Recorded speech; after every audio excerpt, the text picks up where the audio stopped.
Fort Grant, Arizona Territory, August 1883. The hammer struck iron, clang, clang, clang, echoing across the sun-bleached parade ground. But 30 feet away, a different kind of metalwork was happening. On a wooden platform stood an Apache woman, 19 years old, 17 whip scars across her bare back. Around her neck, a wooden sign. Property of U.S. Army, barren squaw, no value. Sergeant Pike grinned. $1. Who'll take this broken mare off our hands? The crowd laughed. A child pointed. Nayland, though no one cared her name, stared at distant mountains where her father's bones lay. She prayed for death. Then a voice, cold as January. $5. Every head turned. Thomas Red McKenna stepped forward. 58, gray-haired, Winchester under his coat. He counted $5 into Pike's palm. I'm buying a human being, not a broodmare. Pike grabbed his collar. You calling me a slaver? Red didn't blink. Prove otherwise. Pike shoved him, took the money, spat. She's yours. Red walked to the platform. Can you walk? Yes. Then let's go home. The road stretched 40 miles through desert that killed careless men. Red rode his sorrel gelding. Behind him, a cart rattled empty. Nayland walked, not in the cart. She walked 20 feet back, scanning horizons like her father taught her. The land speaks. Danger announces itself. Her bare feet barely felt the rocks, but the cuts from 3 days chained, those burned with each step. 2 hours passed without words. Nolan's tongue stuck to her mouth, lips cracked, bleeding. Red stopped, dismounted, walked back with his canteen, held it out. Nolan froze, hand on her hidden knife. It's water, Red said, not poison. She didn't move. Red drank first, then offered again. If I wanted you dead, I'd have left you there. Slowly she took it. Her fingers brushed his, rough, scarred. She drank 3 swallows. Forced herself to stop. Red took it back. You got a name? Silence.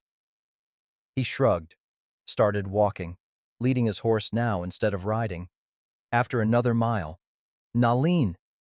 Red glanced back. That Apache. Mean, water flowing. Fitting. I'm red. Why red? Hair is gray. Used to be red. Time steals things. He paused, including hair color. They walked another hour in silence. When they reached a creek, barely a trickle, Red stopped. We camp here. He unpacked 2 bedrolls, laid them 10 feet apart, built a small fire, set beans to boil. The smell made Nolan's stomach clench with fierce hunger. When ready, Red scooped half into a tin bowl, held it out. Nolan took it but didn't eat, watched him, waited for the trick. Red ate his portion, then lay down with Winchester across his chest. If you're gonna run, dawn's your best bet. Pike's men patrol at noon. He closed his eyes. Nayland sat there, bowl cooling in her hands. Her hand drifted to her knife. She could kill him now. One thrust between ribs, take his horse, ride for Mexico. Her fingers wrapped the bone handle. Red's breathing never changed. Deep, steady. The breathing of a man who trusted or didn't care about dying. Nolan looked at the beans, at the second bedroll, at the space between them, space that said, "You are not my prisoner." Slowly, she released the knife. Slowly, she ate. The beans were undersalted, overcooked. But they were the first food she'd chosen to eat in 18 months. They tasted like freedom. She lay down on the bedroll, knife under her folded coat, watching stars emerge one by one. Red snored softly. An old man's sound. Tomorrow, she thought. Tomorrow I decide if I run. But deep down, she already knew. Not yet. Dawn broke cold. Nolan woke to find Red already packing, fire kicked dead. He glanced at her. You stayed? Yes. Good. He handed her a piece of hardtack. Let's go home. By mid-morning, they reached his property. Modest, wooden cabin, leaning fence, Barn with horses. Land barren but honest. Red opened the cabin door. This is yours if you want it. Inside, one room, bed, table, stove, one window, clean but sparse, a lonely man's dwelling. Pumps out back for water. Outhouse there. Barn's mine. I sleep there. Nalen's eyes widened slightly. You not stay here? No. Red pointed to the door. Locks on the inside. You control who comes in. He handed her a key. You can leave any time. I won't stop you. He paused. But if you stay, you work. I got 40 horses need tendon fence, needs fixin'. I ain't getting younger. He walked to the barn. Nalen stood alone in the cabin. Slowly touched everything. Table, bed, stove. Found a clean dress, folded on the bed. Too small for Red. Must have been his wife's. Also, bar of soap, hairbrush. First time in 18 months she'd had these things. Her throat tightened. Eyes burned. No. Crying is weakness. She forced the tears back. Outside, commotion from the barn. She investigated. Red struggled with a wild black stallion, violent, dangerous. Stay back. This one's a killer. Nalen didn't retreat. Walked forward slowly. Began humming an Apache lullaby her mother sang. The horse's ears perked. Stopped thrashing. Red watched, stunned. Nalen approached. No fear. Hand extended. Horse sniffed. Calmed. 30 minutes later, Nalen sat on the horse's back. No saddle, no bridle. Horse stood docile. I'll be hornswoggled. Red stared. 2 men tried to break that horse. Both got kicked. 1 died. Nalen slid off. Horse not broken. Horse understand. Red looked at her differently now. Not victim. Person with skills. You got a gift. Mother teach me, she say. Animals no fear. If you fear, they fear. If you calm, they calm. First real conversation. Evening fell. They ate together, beans and cornbread. Nalen ate ravenously, hadn't had a full meal in weeks. Red pushed his portion toward her. Take it, I already ate. Lie. He was giving her his food. Nalen saw through it but took it anyway. Survival beat pride. After dinner, Red stood. I'll be in the barn if you need anything. Why you do this? You not know me. Red paused at the door. Didn't turn around. I had a daughter once. Her name was Sarah. She died when she was 7. His voice cracked. Nobody stood up for her when she needed it most. I won't make that mistake twice. He walked out before Nalen could respond. Nalen sat alone, his words echoing. Outside, Red leaned against the barn wall, pulled out a flask of whiskey, drank deep. Inside, Nalen touched the clean dress again. For the first time in 18 months, she felt something other than fear. She felt possibility. 3 weeks passed like water over stones, slowly reshaping everything. They worked side by side, mending fences. Nalen lifted beams Red couldn't. Red taught her to reload the Winchester. She cooked Apache-style rabbit stew with wild sage. He loved it. First time he'd smiled in years. They spoke little, didn't need to. Work was its own language. One evening, Red noticed Nalen wincing when she lifted a water bucket. You hurt? Old wound, from fort. Let me see. Nalen hesitated, then lifted her shirt, infected scar on ribs, red and swollen. Red's jaw clenched. Jesus Christ. He fetched his Civil War medical kit, carbolic acid, needle, thread. This is gonna hurt. He cleaned the wound while Nalen bit a leather strap. She didn't cry out once. You got more grit than half the soldiers I served with. Pain is old friend. Known it long time. As Red stitched, Nalen spoke, rare vulnerability. Father was warrior, die in battle 2 years ago. Mother die from white man's sickness, coughing blood. Soldiers come to village, say we hostiles, take everyone to fort. Men sent to reservation. Women kept as workers. Her voice dropped. Doctor at fort say I broken inside, can't have babies, so they say I worthless. Red's hand stilled on the bandage. You ain't worthless. How you know? Because worth ain't measured by what you give others. It's who you are. Silence. Then Nayland. Your daughter, Sarah. What happened? Red sat back, stared at the floor. 1868. Black fever hit Kansas. My wife Mary was nursing the sick. She caught it, died in 3 days. Sarah got it next, only 7 years old. I was away, hunting for food, came back to find 'em both gone. His voice broke. Never got to say goodbye. Never told Sarah I loved her one last time. That's why I came here. Couldn't stand being in that town anymore. Silence between them, shared grief. You good man, Red. Sarah, she know you love her. Spirits know. You believe that. Spirits? Apache believe. When people die, they become stars. Watch over family. She pointed out the window. See that bright one? That you're Sarah? She watch you. Red stared at the star. Tears flowed. First time in 15 years. Nalin placed her hand on his shoulder. First time she'd initiated touch. You not alone anymore. Next morning, Red rode to Safford, 30 miles, for supplies.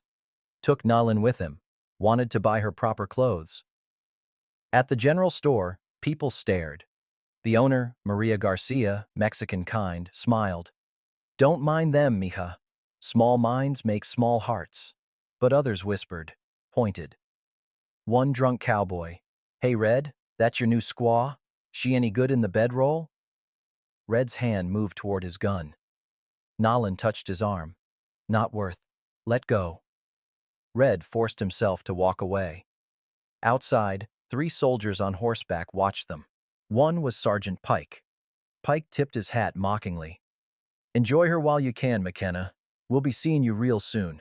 Army property don't belong in civilian hands. Colonel Hartford's got questions. He rode off laughing. Red and Nalin exchanged looks. They come for me? Red loaded his Winchester. Let him try. Red took Nalin to Doc Thornton's office the next day. The old physician, 67, white-bearded, hands still steady, was the only man Red trusted in the territory. Doc's seen things, Red explained as they hitched the wagon. He don't judge. Doc's office smelled of carbolic acid and old leather. Medical books lined shelves floor to ceiling. A human skeleton hung in the corner. Doc called it George. Red. Doc shook his hand, then turned to Nalin. And you must be the young lady causing such a stir. Nalin said nothing. She don't talk much, Red said, but I need you to look at her. Make sure she's healing right. Doc gestured to the examination table. May I? Nalin glanced at Red. He nodded. Slowly, she climbed onto the table. Doc examined her scars, old and new. His face darkened with each wound he catalogued. 17 whip marks, 3 broken ribs healed crooked. Signs of internal damage. When finished, Doc stepped back. His voice shook. Child, I am so goddamn sorry for what they did to you. Not your fault, isn't it? Doc removed his spectacles, rubbed his eyes. I'm a white man. I took an oath to do no harm, and I stood by while my people did this. He pulled Red aside out of Nalin's earshot. Red, this girl, she's not the first. Doc opened a locked drawer, pulled out a leather journal, pages filled with names, dates, causes of death. I've been keeping records, every Apache woman who came through Fort Grant in the last 2 years. He opened to a page. Red's face went pale. 17 women. All dead within 6 months. Hartford's been selling them, Red, to brothels in Tucson, Phoenix, San Francisco. The ones who resist or get pregnant. Doc's voice dropped to a whisper. They disappear, listed as died of disease or tried to escape. Red's knuckles went white gripping the journal. Why ain't you gone to the territorial governor? I tried. Sent a letter 6 months ago. Never got a response. Doc sat heavily in his chair. Hartford's brother-in-law is Senator Morrison. The man's got friends in Washington. And every soldier at that fort gets a cut of the profits. They ain't gonna testify against him. So what are you saying? We just let him keep doing this? I'm saying if Nolan testifies, she's the only living witness. She could bring him down. Doc leaned forward. But Hartford knows that. That's why he wants her back. Red stared at the journal. 17 names. 17 souls. He ain't getting her. Then you better be ready for war, son, because that's what's coming. Doc handed Red the journal. Keep this safe. If anything happens to me, get it to the territorial judge in Tucson. He also gave Red extra ammunition, medical supplies, bandages. There's a federal marshal named Clayton stationed in Prescott. Honest man. If you can get to him, that's 200 miles north through Apache Pass and Hartford territory. Then you got a choice. Run, hide, or stand and fight. Red looked through the window. Nalin sat with Maria Garcia, who'd arrived with fresh bread. Maria was teaching her to sew. Nalin's face, usually hard as stone, showed something like peace. I already made my choice when I bought her. That evening, back at the ranch, Red told Nalin everything. Hartford's crimes, the 17 dead women, the danger. If you want to leave, I'll give you supplies. Horse, money, head to Mexico, start new. And you? I stay. Someone's got to make sure that journal gets to the right people. Nalin stood, faced him square. I stay too. Nalin, you don't understand. I understand. Her black eyes burned. You fight for me. I fight for you. Apache way. We call this blood bond, stronger than family. She placed her hand over his heart, Apache gesture of loyalty. Your fight is my fight. That night they prepared. Counted ammunition, 200 rounds total. Reinforced doors and windows with extra planks.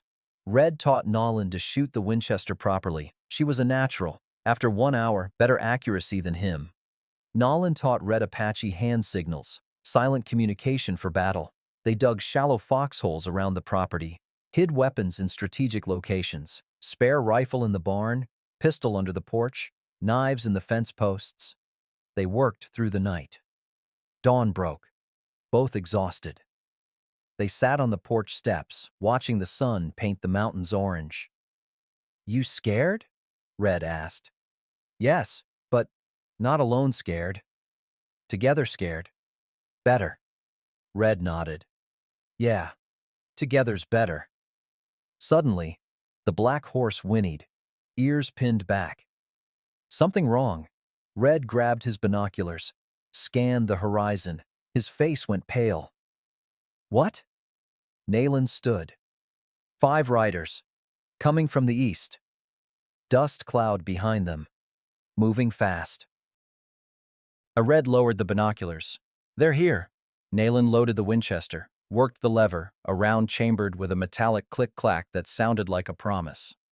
Good. Waiting is over. The 5 riders stopped at the property line, 100 yards out. Sergeant Pike at the front, 4 soldiers behind him. Pike's voice carried across the desert. Red McKenna, by order of Colonel Hartford, surrender the Apache woman or face charges of theft of military property. Red stepped onto the porch, Winchester cradled casual in his arms. She ain't property, and she ain't going nowhere. Pike spat tobacco juice into the dirt. Old man, don't make this harder than it has to be. We got orders to bring her back, alive or dead. Your choice which. Nalin appeared beside Red, her own rifle raised. I choose dead. They're dead. Pike laughed, harsh, mocking. You taught the squaw to shoot? That's rich. Red's voice dropped to gravel. I taught her a lot of things, including that men like you only understand one language. Pike's smile faded. He gestured to his men. They spread out, flanking positions. You got 1 hour to think it over. Then we come in, and we won't be polite about it. They rode off, but only to the ridge. Watching. Waiting. Red and Nalin retreated inside, barricaded the door with the heavy table. Why they wait? Nalin asked. Why not attack now? They want us scared, want us to make a mistake. Red checked their ammunition. Plus Pike's a coward. He's waiting for reinforcements. He counted bullets. We got enough for maybe an hour of fighting. After that, it's knives and fists. Nalin pulled out her Apache blade, 8 inches of razor-sharp steel. I good with knives. The hour crawled past like a wounded animal. Sun climbed higher. Heat pressed down like a physical weight. Then, crack of gunfire from behind the barn. Red spun. The hay storage! Two soldiers trying to set fire to the dried grass they'd stored for winter feed. Red fired through the back window, hit one in the leg. The man screamed, went down. Nayland bolted for the back door. No! Red shouted, but she was already gone, moving like smoke. Slid under the fence rail, threw her knife in one fluid motion. The blade caught the second soldier in the shoulder. He dropped the torch, stumbled backward. Nolan retrieved her knife, ran back as bullets kicked up dirt around her feet. She dove through the door. Red slammed it shut. "Don't you ever do that again!" Nolan grinned. First time he'd seen her truly smile. But it worked. Pike's voice roared from the ridge. "You want to play rough? Fine!" He ordered his men forward. Sustained gunfire erupted, dozens of rounds slamming into the cabin walls. Windows shattered. Wood splintered. The air filled with the smell of gunpowder and cedar. Red and Nayland stayed low. Returned fire only when they had clear shots, conserving ammunition. 5 minutes of chaos. Then, silence. Smoke hung thick in the air. Pike shouted, "That's just a taste, McKenna. We can do this all day. You can't." Red didn't respond. Every bullet mattered now. Nolan whispered, "We need help. Nearest help is Doc, 30 miles away. Then we make them think we have help." She explained, Apache warriors used to light multiple small fires around enemy camps at night, made one war party look like 5. Red's eyes lit up. That might just work. As darkness fell, they snuck out through the root cellar, lit small fires in a wide circle around the property, each one separated by 50 yards. From the ridge, Pike saw the fires appear one by one. His confidence wavered. How many men does McKenna have? One of his soldiers, young, nervous. "Sarge, maybe we should pull back. Wait for the colonel." Pike wanted to argue, but exhaustion and uncertainty won. "Mount up. We're pulling back to regroup. Tomorrow, Hartford brings 20 men. Then we crush this old fool." They rode into the darkness. Red and Nayland watched them go from the barn loft. Red laughed, exhausted, relieved. "That was some quick thinking. In my tribe, we say, small warrior can defeat big warrior if small warrior use brain." They extinguished the fake fires, tended their wounds. Both had cuts from flying splinters. Nothing serious. Red wrapped a bandage around Nolan's forearm. "Tomorrow's gonna be bad. Then tonight we rest. And remember why we fight." They sat on the porch despite the danger. The stars emerged, thousands of them, brighter than any city dweller would ever see. Nolan pointed up. "You're Sarah. That star. She shined bright tonight." Red found it, the same star she'd shown him before. "You think she'd be proud of me?" "I think she see her father be brave. That enough." A moment of peace. Then, distant sound. Not thunder. Sky was clear. Hoofbeats. Many hoofbeats. Red grabbed his binoculars, focused on the southern horizon. His blood turned to ice. Oh, hell. 20 riders, maybe more. Moving in formation. Torches lit. Hartford's full force. "We run?" Nayland asked quietly. Red set down the binoculars, picked up his Winchester, checked the chamber. "No, we make our stand." He looked at her, this Apache girl who'd become family in 3 weeks. "But Nolan, if it goes bad, if we're losing, you take that black horse and ride. Don't stop till you reach Mexico. You hear me?" "I hear, but I not do." She gripped her rifle. "We die together or live together. No in between." Red wanted to argue, but he saw the steel in her eyes. She'd made her choice. "All right, then." He extended his hand. She gripped it, warrior to warrior. Together. The hoofbeats grew louder. Dawn broke blood red over the Arizona desert. September 1st, 1883. Exactly 1 month since Red bought Nolan's freedom. Colonel James Hartford arrived with 20 soldiers. Pike rode at his side, arm bandaged from Nolan's knife. They formed a semicircle around the ranch, professional, methodical. This wasn't a raid. This was a siege. Hartford himself rode forward alone, white flag tied to his saber. 50 years old, clean-shaven, uniform pressed despite the journey. Cold eyes that calculated profit and loss like a banker. "Mr. McKenna," his voice carried the educated accent of East Coast privilege. "I'm a reasonable man. Let's resolve this peacefully." Red stood on the porch. Winchester aimed at Hartford's chest. "You want peace? Leave us alone." "I can't do that. That woman is a witness to certain irregularities at my fort. I need her for questioning." "You mean you need her dead so she can't testify?" Hartford's mask slipped. Voice went cold as a January river. "I mean she's coming with me, one way or another. You have 5 minutes to decide. After that, my men shoot to kill."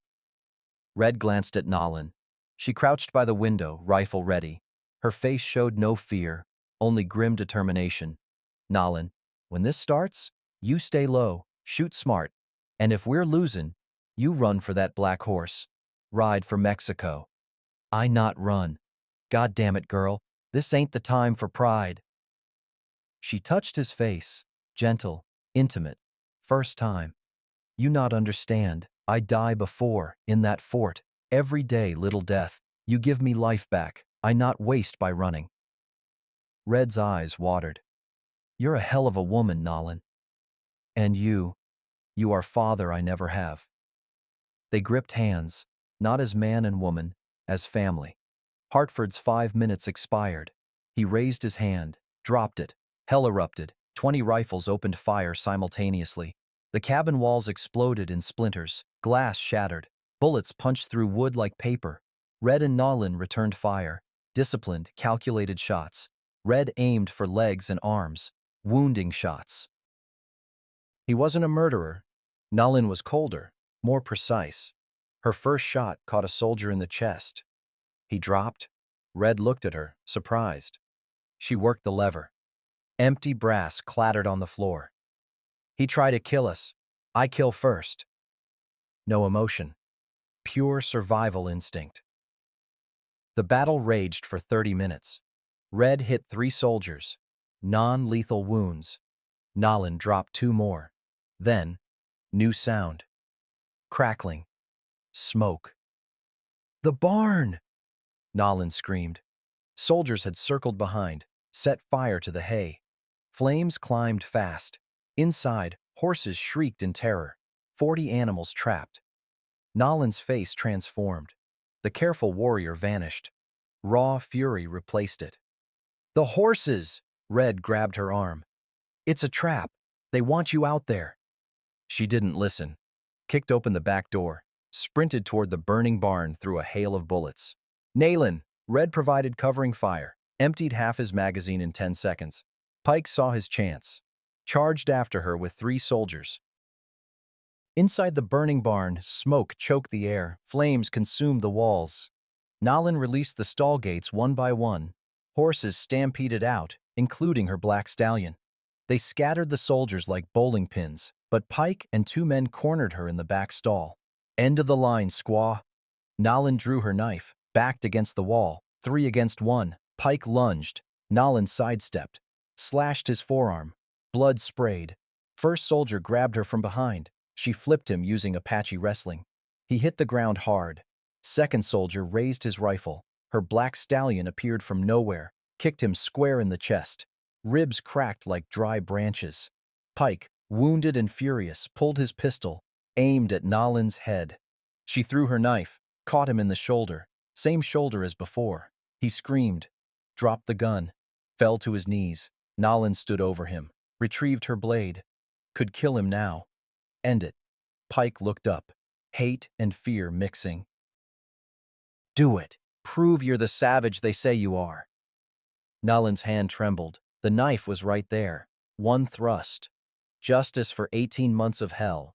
But she thought of Red, of his gentle hands cleaning her wounds, of his choice to save rather than destroy. "I am not savage." She stepped over Pike. "You are." walked out of the burning barn, alive, unbroken. Outside, Red was wounded. Bullet grazed his ribs. Still fighting. Blood soaked his shirt. Hartford ordered, "Burn the house. End this." Soldiers advanced with torches. Then, new sound. Wagon wheels, many of them. From the east, 30 townspeople arrived, led by Doc Thornton and Maria Garcia, armed with hunting rifles, shotguns, pitchforks. Doc's voice boomed. "Colonel Hartford, these people are witnesses. If you harm these folks, we testify against you in territorial court." Hartford froze. Outnumbered now. Outmaneuvered. But desperate men are dangerous. He pulled his personal revolver.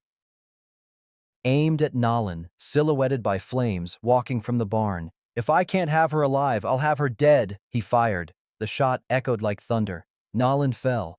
"Nolan!" Red scream tore the sky. But, second shot. Different direction. Hartford clutched his leg, dropped his gun. Blood bloomed through his trousers. Doc Thornton stood 50 yards away, rifle smoking. "I'm a doctor, but I remember how to shoot." Hartford soldiers froze, commander wounded, civilians everywhere.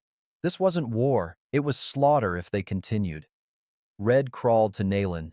Blood spread across her shoulder, not fatal, through and through. She smiled weakly. "Horses safe?" Red laughed and cried simultaneously. "Yeah, horses are safe, you crazy woman." 1 week later, Doc Thornton's clinic in Safford. Nalin lay in a clean bed, first real bed she'd had since childhood, her shoulder wound, healing cleanly under Doc's care. Red sat beside her, arm in a sling from his own injury. Hartford and Pike occupied the town's single jail cell. Territorial Marshal Clayton had arrived from Prescott within 2 days of receiving Doc's telegram. The makeshift trial convened in Safford's town hall. Every seat packed, standing room only. People came from 50 miles around. Word had spread fast about the rancher and the Apache girl who'd faced down the U.S. Army. Marshal Clayton, a lean man with iron-gray hair and eyes that missed nothing, presided. Federal authorities superseded Hartford's military rank. "This court is now in session." Doc presented his journal first. 17 names, 17 dead women, dates, causes of death, all suspicious. 3 former soldiers testified next. Conscience had finally broken through fear. Then Nolan took the stand. She wore the clean dress Red had given her, arm in a sling, but she walked to the witness chair with her head high. Hartford glared at her from his seat, trying to intimidate, trying to make her small again. Nolan didn't flinch. Marshal Clayton spoke gently. "Miss Nolan, in your own words, tell us what happened at Fort Grant." Maria Garcia stood nearby to translate if needed, but Nolan's English had improved in the weeks with Red. "They take us from land, say we dangerous, but we not fight. We just want to live." Her voice strengthened. "They separate men and women. Men go reservation. Women stay fort. Soldiers use us like animals, not people." The courtroom went silent. Some women covered their mouths. Some men looked at the floor. "I see 3 women die. One hang herself. One beaten to death. One just give up. Stop eating." Nayland pointed at Hartford. "Doctors say I can't have babies, so they say I worthless. Put me on selling block." She locked eyes with Hartford. "He there. He watch. He laugh." Hartford shot to his feet. "She's lying. This savage is making up stories for sympathy." Marshal Clayton's gavel cracked like a gunshot. "Sit down, Colonel, or I'll have you gagged." Hartford sat, but his face was purple with rage. Red testified next, his voice steady, clear. "I bought Nolan because I couldn't stand watching a human being treated like livestock. I'm not a hero. I'm just a man who'd already lost too much to watch someone else lose everything." He held up Doc's journal. "Hartford's been running a slavery ring under cover of military authority, selling Apache women to brothels, murdering those who resisted. Every day he stays free is an insult to every person who died for what this country's supposed to stand for." Applause erupted. Marshal Clayton let it continue for several seconds before banging his gavel. After 2 hours of testimony, the marshal read his verdict. Colonel James Hartford, you are found guilty of human trafficking, murder, conspiracy, and abuse of military authority. Sentence: 25 years in territorial prison. Dishonorable discharge. Forfeiture of all military pension and benefits. Sergeant Luther Pike, guilty of assault, attempted murder, conspiracy. Sentence: 15 years. Dishonorable discharge. Hartford was dragged out, screaming, "You'll regret this, McKenna. I have friends in Washington. They'll come for you." Red met his eyes.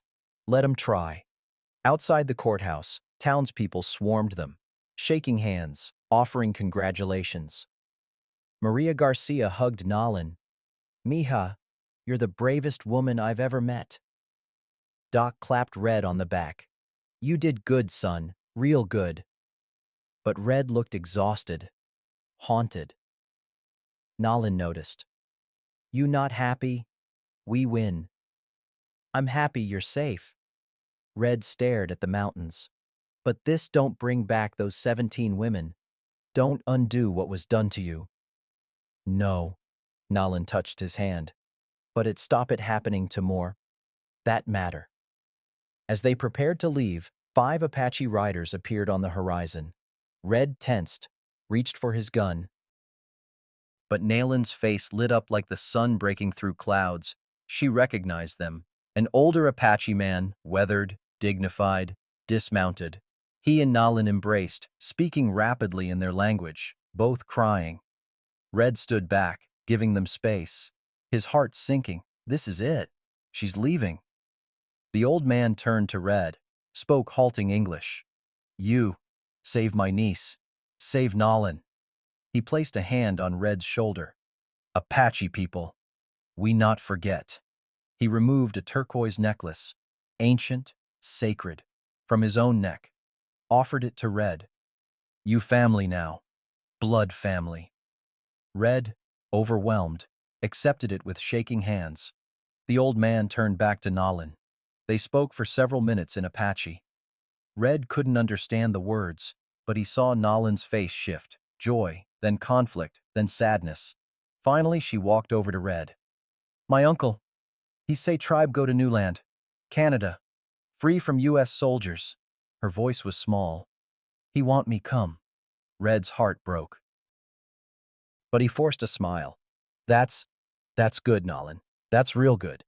You should go, be with your people." Nalin stood between two worlds. Her uncle's hand extended, Red's eyes trying to hide heartbreak. The uncle, his name was Dakota, friend to everyone, spoke to Red with careful respect. "You good man, white man, but good heart. Nalin tell me, you buy her, but not keep her.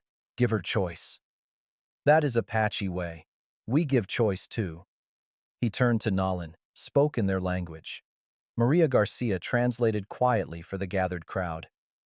"Your mother would be proud of who you have become. The tribe has lost many, but we survive. We go north to the grandmother's land. There are young men there, good hunters. You could marry, have family, adopted children perhaps. You could be Apache again, live the old ways." He glanced at Red. "But this man, he is also family now. Different blood, but same heart. The choice is yours, niece. We honor whatever you decide." Nalin closed her eyes. Memories flooded back. Her mother's lullabies, her father teaching her to track, sage smoke and ceremonial fires, the language of her people, the land where ancestors were buried. But also, Red standing up at the auction when no one else would, his gentle hands cleaning her wounds, teaching her to shoot, trusting her, sitting under stars, finding peace, the black horse nuzzling her hand, Doc's kindness, Maria's motherly love, the ranch, first place in years she'd felt safe. Red spoke quietly. "Nalin, you don't owe me nothing. I didn't do what I did to make you stay. Your people need you. Strong women like you help tribes survive." His voice broke. "And I'll be fine. I've been alone before. You want me to go? I want you to be happy. If that means going with them, then that's what you should do." Nalin opened her eyes, took a deep breath. She spoke first in Apache to Dakota. Maria translated, "Uncle, I am honored you came for me. For 18 moons, I thought I was alone in this world. I thought my family was dead, scattered like seeds in wind. But you found me. That fills my heart." She looked at Red. "But I learned something in this white man's world. I learned that family is not only blood. This man," she pointed to Red, "he is my father now. Not father who gave me life, but father who gave me back my life. And this town fought for me when they did not have to. I have two families now, one in blood, one in spirit." Her voice strengthened. "Apache Way teaches us. We honor both." Dakota nodded slowly, wisdom in his weathered face. "You have chosen well, niece. Blood family will always be here. When winter comes, when you need us, send word. We are only a moon's ride away." He removed a small leather pouch from his neck. "Your mother's medicine bag. I kept it safe." Nolan took it, clutched it to her chest. Sobbing now. Dakota embraced her. "Be strong, little water. Flow where you are needed most." He turned to Red, placed both hands on his shoulders, Apache gesture of deep respect. "You protect her with your life. You gave her honor when white soldiers took it away. You are no longer enemy. You are brother." Red's voice came thick with emotion. "I'll protect her till my last breath. I know. That is why I let her stay." Dakota mounted his horse. The 5 Apache riders prepared to leave. Before riding off, Dakota spoke once more. "When snows melt, we pass through this land again. We will visit. Family never truly separates. Distance is nothing. Heart is everything." The Apache riders galloped away, dust rising like spirits behind them. Nalin watched until they vanished over the ridge. Her hand gripped the medicine bag tightly. Red stood beside her, not touching, just present. Maria approached. "Mija, that was the hardest choice you'll ever make." "I know. But it feel right." As they walked to the wagon, Red suddenly stopped, leaned against the wheel, shoulders shaking. He was crying, deep, body-racking sobs. Nolan had never seen him like this. "Red, what wrong? You want me to go?" He shook his head. Couldn't speak. Finally, "I thought I'd lost you. Just like Sarah. Like Mary. I thought I'd be alone again." Nolan wrapped her arms around him. Full embrace. "You not alone, never alone. I am here. I stay. You are my family now." They held each other, two broken souls who'd found each other whole. Townspeople watched respectfully, many crying themselves. Then, hoofbeats. A stranger rode into town, well-dressed, expensive horse, federal badge. He dismounted, spoke to Marshal Clayton in low voices. Clayton's face grew grave. "Red, Nolan, don't leave yet." Red's hand moved to his gun. "What now?" "This is Federal Agent Whitmore from Washington. There's been a development." Whitmore stepped forward. "Colonel Hartford has friends in high places. Senator Morrison is demanding a review of the verdict. I'm here to ensure that doesn't happen. But I need Miss Nayland to testify again. Federal grand jury in Tucson, 2 weeks." He hesitated. "And there have been threats. Hartford's associates might try to silence witnesses." Nayland's hand moved to her knife. Red stepped in front of her. "Then they'll have to go through me first." Whitmore nodded grimly. "I was hoping you'd say that." 2 weeks later. Red's Ranch. Early November 1883. The barn had been rebuilt, fences mended. Life had found a rhythm. Nolan teaching Red Apache words. Red teaching Nolan to read English. Peaceful routine. But both stayed armed. Tucson testimony loomed in 3 days. Late afternoon, single rider approached, young, nervous, looking over his shoulder. Red met him, with rifle raised. "State your business." "Mr. McKenna, I'm Private Daniels. I was stationed at Fort Grant." The boy couldn't be more than 20. "I need to warn you. There's a plot." Red lowered the rifle slightly. Keep talking. 3 of Hartford's men didn't get arrested. They're hiring guns, coming for Miss Nayland tonight. Maybe 10 men total. I couldn't live with myself if I didn't warn you. Red sent Daniels to fetch Doc and any able-bodied men. Told Nayland, we got 2 hours before dark. They'll come at night. We run? We're done running. This ends tonight. They fortified, barricaded doors, positioned weapons, created fallback positions. If it goes bad, Red said, you take the black horse, ride north to your uncle. We stay together. We fight together. We die together if we must. Red nodded. Together then. Just before sunset, Doc arrived with 12 townspeople. Maria, 3 ranch hands, a blacksmith, 2 Union veterans, others. Not an army, but enough. Doc grinned. We figure we owed you one. They positioned around the property, roof, barn, fence line. Red addressed them. Some of us might not see morning. Anyone wants to leave, I understand. No one moved. The blacksmith, a bear of a man named Coulter, laughed. Hell, Red, this is the most alive I've felt in 10 years. Full dark, moon hidden by clouds. Then, torches appeared on 3 sides. Professional pincer movement. A voice called out, unfamiliar. McKenna, we don't want you. Just give us the squaw and we ride away. Red shouted back. Come and take her. Gunfire erupted. Chaos. Smoke. Screaming. Hired guns were professionals, better equipped than soldiers. 2 townspeople wounded in the first minutes. 1 gunman breached the barn, tried to flank. Nolan intercepted him. Knife fight in the dark. She won, barely, sustaining a deep cut on her arm. Fire broke out again, but this time, Red anticipated it. Water barrels positioned strategically. Bucket brigade formed. Flames controlled. 1 hired gun got inside the house, confronted Red at close range. They grappled. Red's war wound flared. He was slower now, 58 years old against a man of 30. The gunman was winning. Pistol pressed to Red's chest. Then, crack of rifle, gunman dropped. Nolan stood in the doorway, Winchester smoking, tears streaming. I not lose you, not now. As the battle wound down, hired guns retreating, outnumbered. Their leader emerged from the shadows, not a stranger. The drunk cowboy from the general store weeks ago, the one who'd made crude remarks. You people are fools. Hartford's gonna walk free, and you're all gonna hang for killing federal contractors. Doc stepped forward. Those men weren't federal contractors. They were outlaws. And you just confessed to conspiracy in front of 12 witnesses.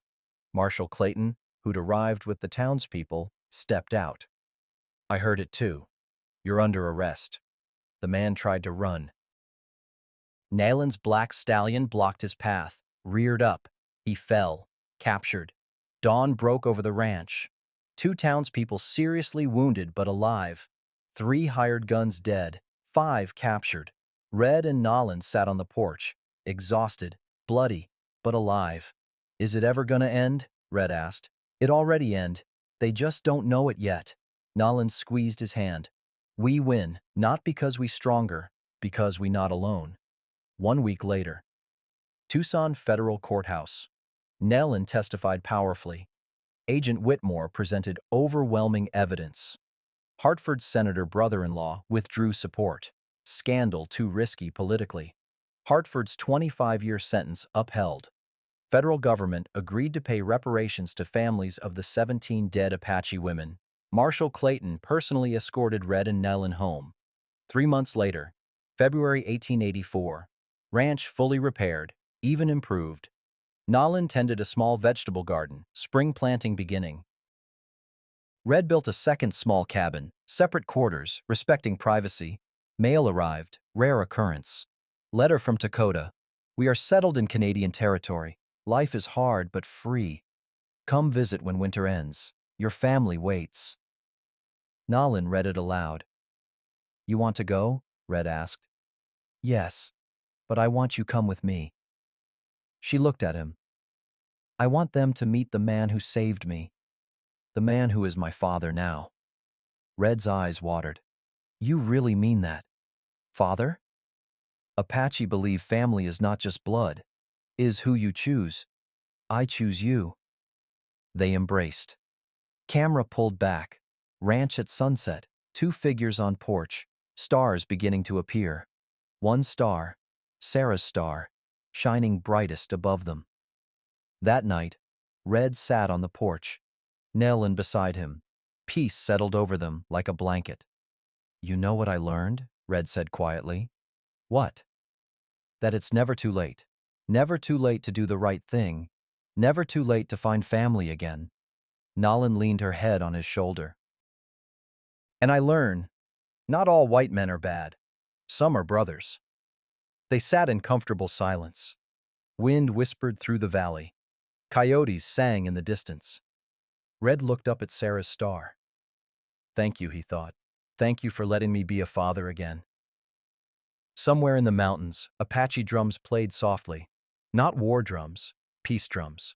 Two families, one bond, forever. Well, friends, that's the story of how an old broken-down rancher and a cast-off Apache girl became family. Now, some of you might be wondering, is this story true? Did it really happen that way? Was there really a man named Red McKenna and a girl named Nayland who faced down the U.S. Lawn Army in the Arizona desert back in 1883? And I'll tell you what I tell everyone who asks. Does it matter? Because the truth is, stories like this happen every single day. Maybe not with soldiers and sieges and gun battles that last till dawn, but with people standing up when it's easier, so much easier, to just look the other way. With folks choosing courage over comfort. With strangers becoming family because someone, somewhere, decided that blood ain't the only thing that makes you kin. I've lived a long time, friends. Longer than I ever expected to, if I'm being honest. And I've learned that the moments that define a man's life ain't the big ones you plan for. The weddings, the births, the funerals. It's the small decisions. The times when nobody's watching and you got a choice between doing what's easy and doing what's right. That day at Fort Grant, when I saw Nayland standing on that platform with a sign around her neck calling her worthless, I had a choice. I could have walked away. Hell, most men did. They saw that auction, shook their heads, maybe muttered something about a damn shame, and then went about their business. And I almost did the same. I almost climbed on my horse and rode back to my empty ranch and my bottle of whiskey and my lonely life. But then I saw her eyes, black as midnight, not broken, not begging, just burning with this quiet fury that said, I am still here, I am still standing, you have not destroyed me. And in those eyes, I saw my daughter Sarah, I saw my wife Mary, I saw every person I'd ever failed to protect, every time I'd chosen silence over action, every moment I'd let fear win, and I thought, not this time. Not today. I learned something from Nolan that I'd forgotten in all my years of grief and whiskey and loneliness.